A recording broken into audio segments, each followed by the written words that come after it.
Padri aliyepotea, ndugu zangu, ni padri wa Songea.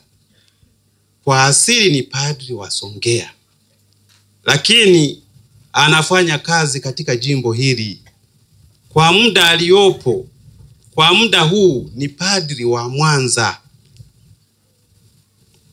Kama alishawahi kupanga kuacha upadri, mimi napaswa kujua, si mwingine tena. Mimi sijui, askofu wa Songea hajui. Watu wamesema kwamba eti alishaomba hakusikilizwa. Mapadri, hivi ukitaka kuacha upadri unasikilizwa? Si unaondoka zako. Tunao wangapi ambao wameacha upadri, wameondoka, walisikilizwa?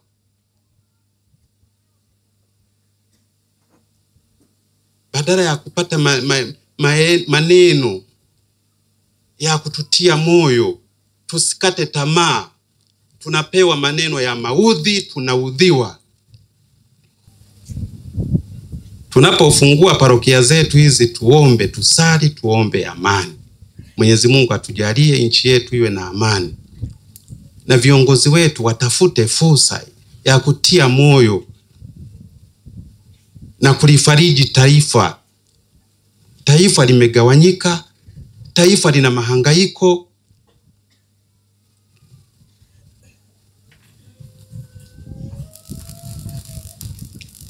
Katika taifa uwezo ukakoswa watu watukutu, lakini ni watu, ni wananchi, ni watu wa hapa. Utukutu wao sio wa kumpoteza wala kumteka au kumuua.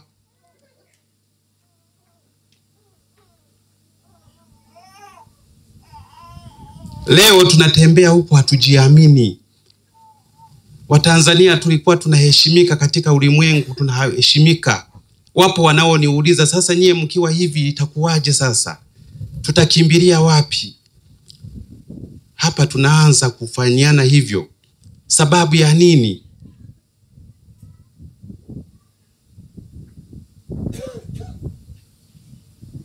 Tatizo ni nini?